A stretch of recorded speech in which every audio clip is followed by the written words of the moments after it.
walking using our new GPS tracker.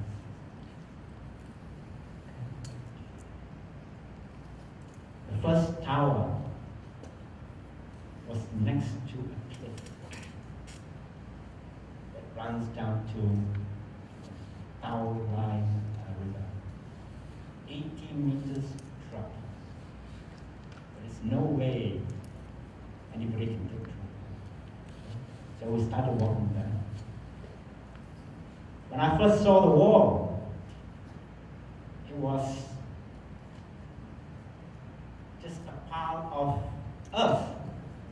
You know, I was expecting to see brick walls like you see in Beijing and all that, but it wasn't, because that section of the wall was made from ram earth. Okay? They use the earth, planks in between, they ram it up.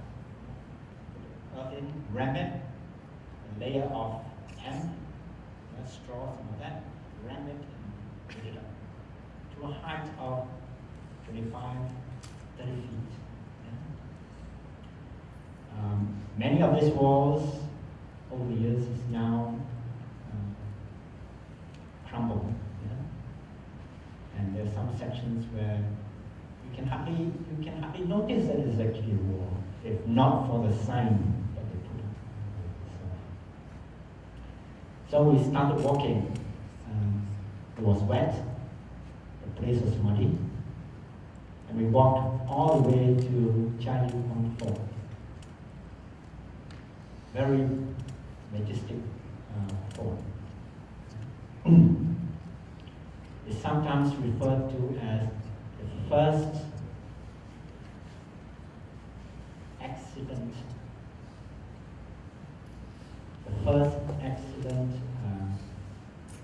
passed in heaven.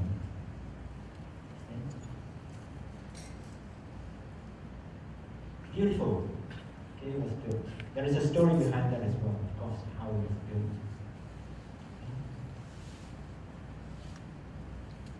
And as we passed the fort itself, we couldn't see the wall.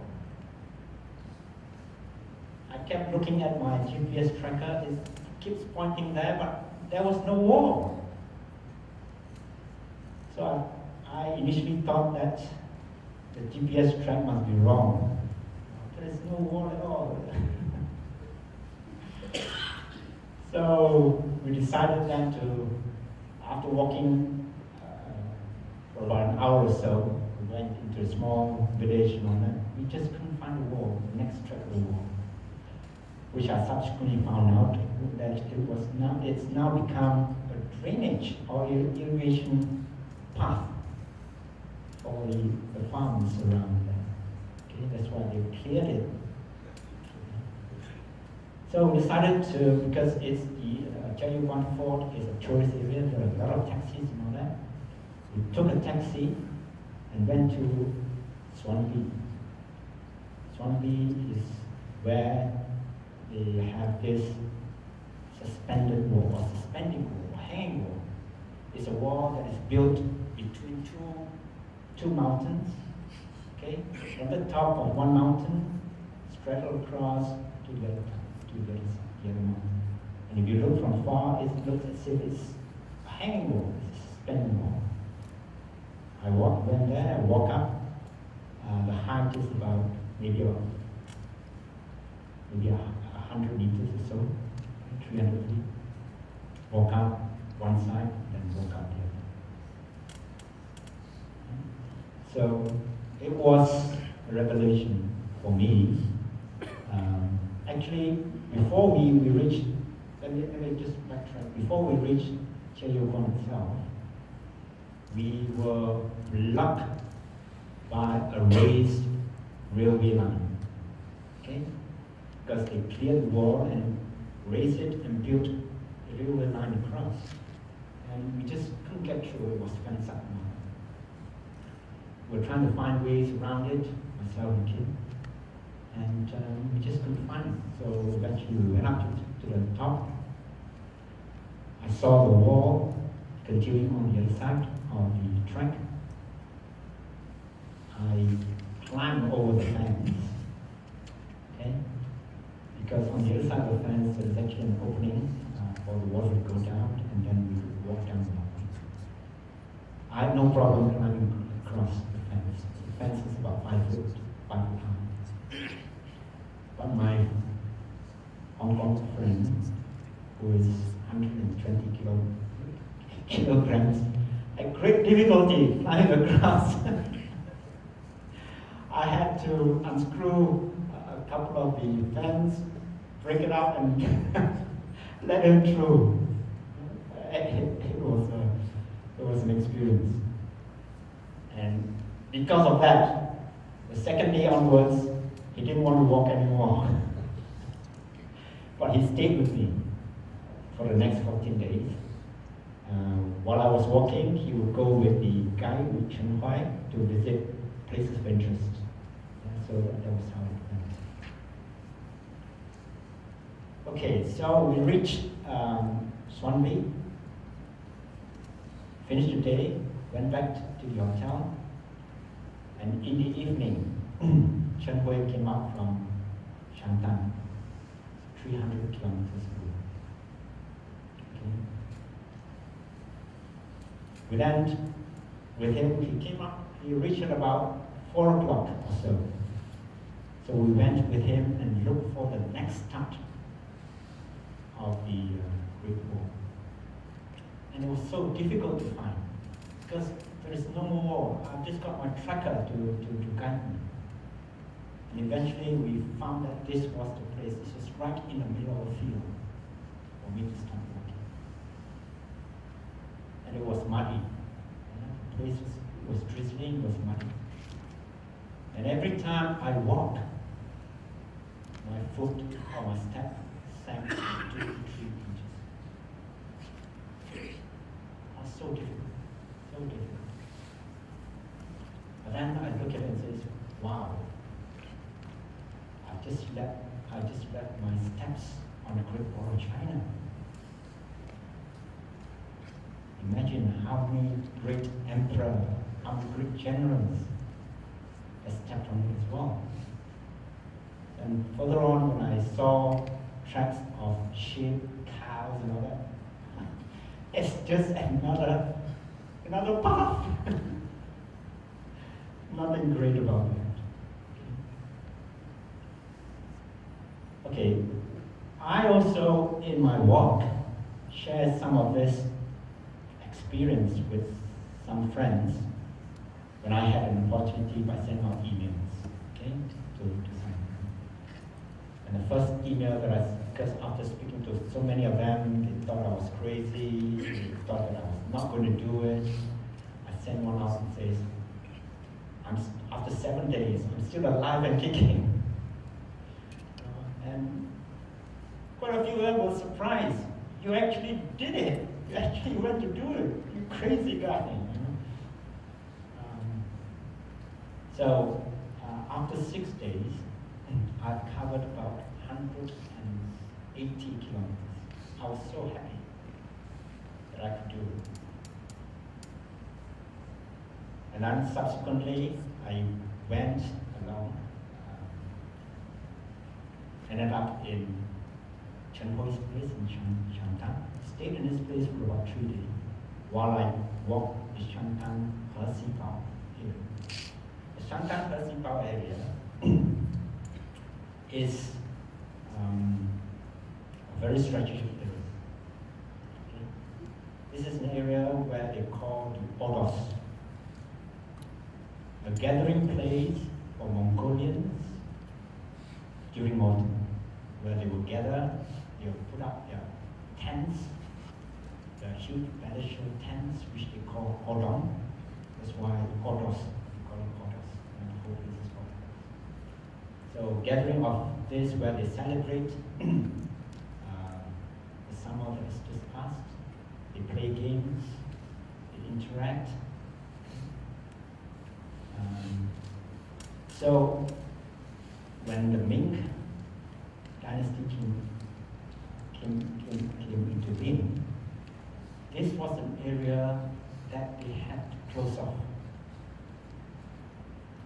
This is an area where the big curve of the Huanghe River was. So it's a very fertile area. Okay, big grassland for the animals, the horses, the cattle, the sheep, and all of Mongolia. That's why they get it. So this was, and it was flat. So this was an area that they need to ready to also. And as I walk along this Shanghai Hexibao region, okay, there were so many fortresses around it. So many towers, home for town. Okay, watchtowers, fire smoke towers, signal towers, and so on. And one time, I followed track, all the way down, ended up in a reservoir because they flooded the area, so the wall just went underwater.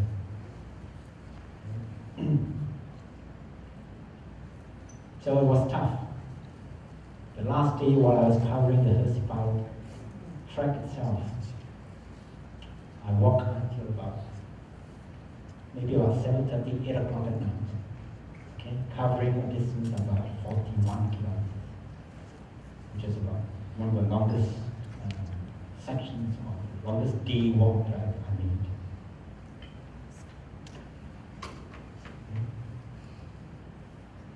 In the area of Wu, Gansu, and so forth, there's a big population of the Hui people. The Hui people are the Muslim people. Okay? And they let me know that it's actually Hari Raya at the time when I was working. Okay? So I said, Selamat Idul Fitri for all those in Wu. Wu track is about 200 kilometers. It's on the top of a flat plateau as you go up. It's quite easy to walk, horizontal. It's huge. It's just like you're looking at the back of a huge dragon.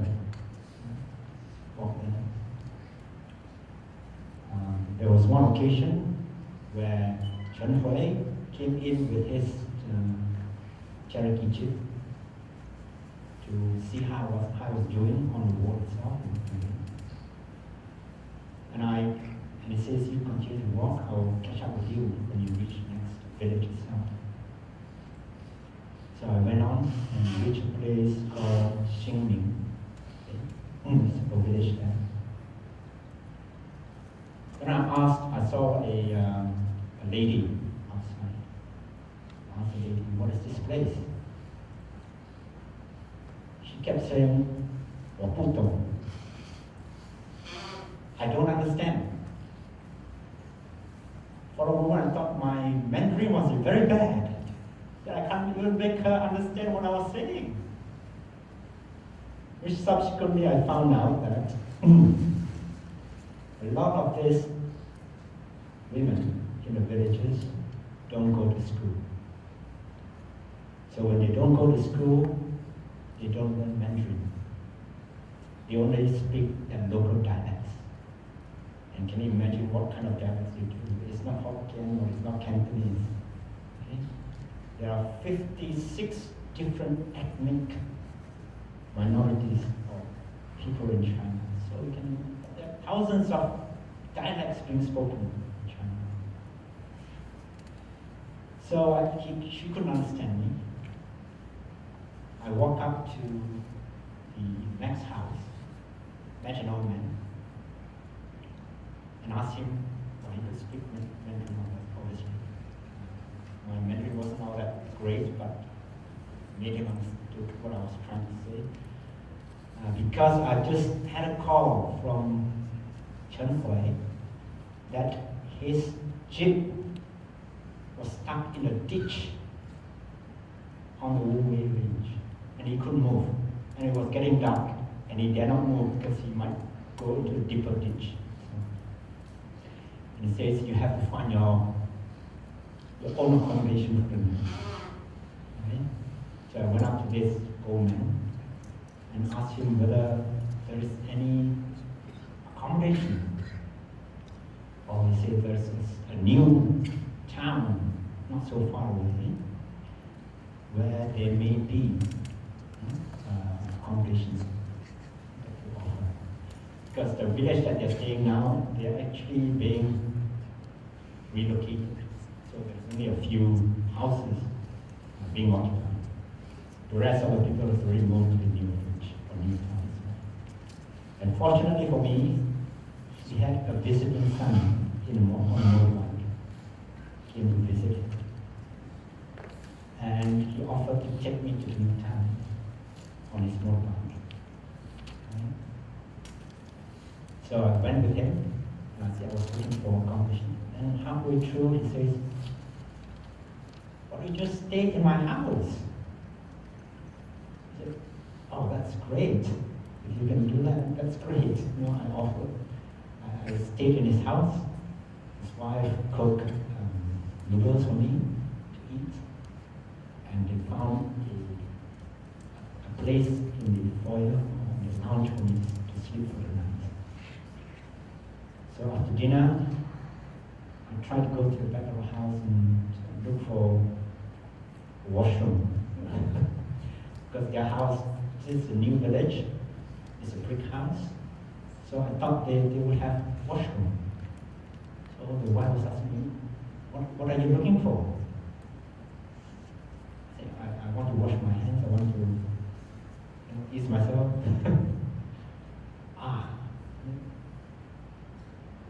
We don't have washroom in the house.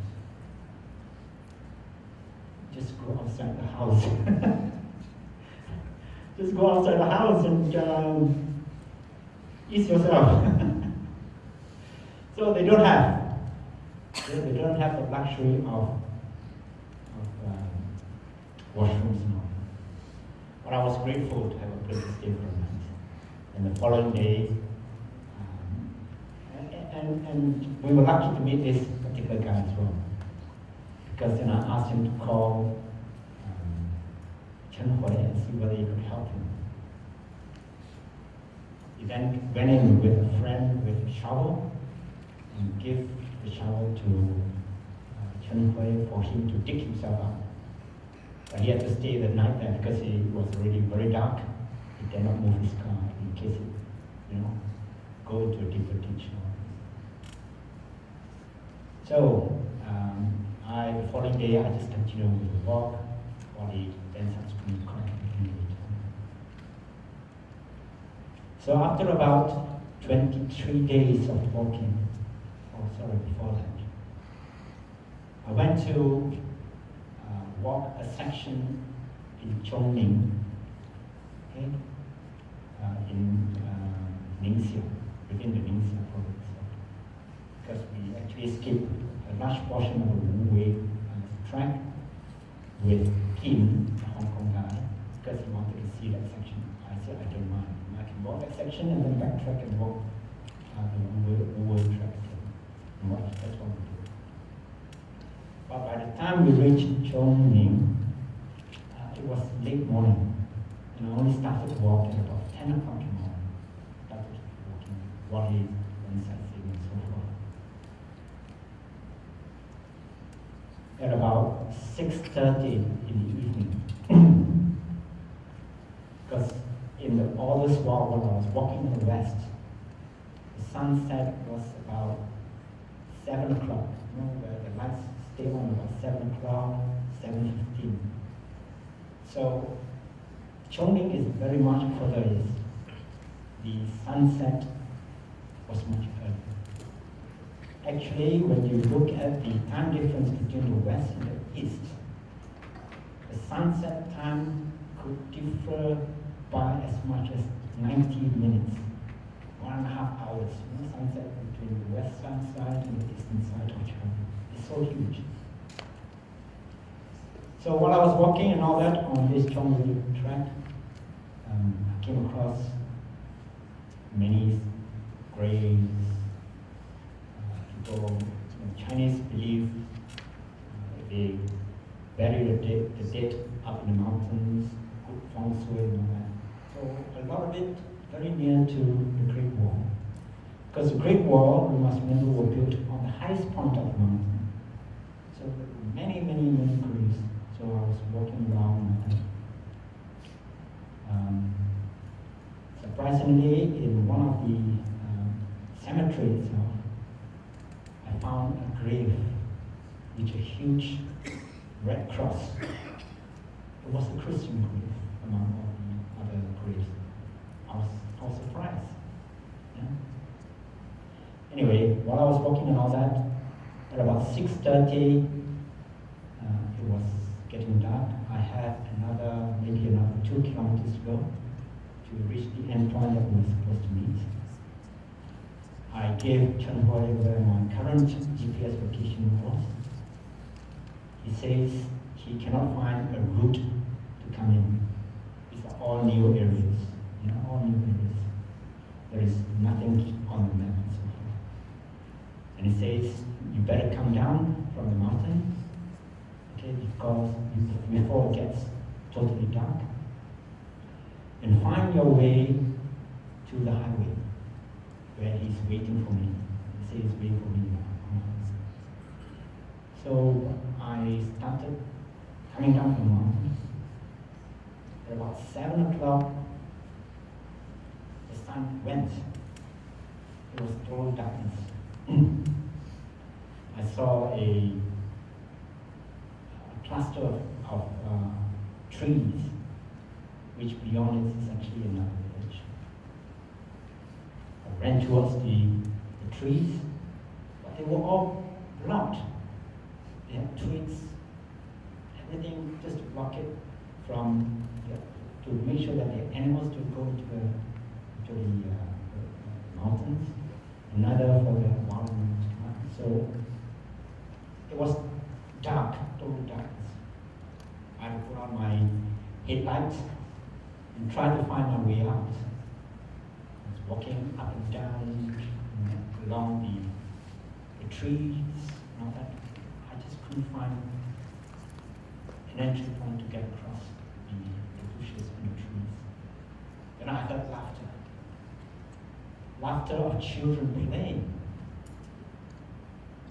It plays on my mind. I just walked through graves, burial grounds. Are they real voices or not? But I followed that voices. I followed, and then suddenly there was this gap in the trees, and I rushed through the gap, and I came to the tomato patch. And I walked up to the house next to it. And indeed, there were 2 children, one boy and one girl, playing, and the mother was there. So I asked the mother, where are we? Can you tell my guide how to get here? Yeah. She kept saying, Oputong. Oputong. The young girl, about 12, was very helpful. She tried to tell my guide where it is, but because it's a new village, he doesn't, and he's from Gansu anyway, so he doesn't know how to get there. Then she said, why don't you wait for my father? When he comes back from the field, he's got a motorbike, he'll take you to the highway. I said, good, yes, thank you very much. I said, when is he coming back? I said, she doesn't know, they don't know. A lot of times these farmers, when they finish, they go out to the small little shops and have their drinks with their friends, and God knows what time they will come back. And because I asked the young girl to speak to my guide, the mother was getting worried. She was the only one at home, with 2 small children. What if there are a group of men who comes, and then, cause trouble for her? And she wanted me to leave very, very quickly. She says, just go. You know, that way, just follow the path. It will take you to the highway, to the next town, which I did. I followed and walked for about 2 hours. And came to the highway, and indeed, my guide was there waiting for me. That time was already 9:30 at night. Normally, I would send an SMS to my wife to say where I was, where I finished. On that day, she sent me an SMS and asked me where am I. I didn't answer her. I couldn't answer her until when I was with my guide. So that was a very anxious moment for me that I came through. Then I went back and joined the oval track and walked all the way down to, my intent was to end at the Hong He River. Okay, the Hong He River. So in the morning when I started walking, I had to cross a small river, a small stream. While trying to test the depth of the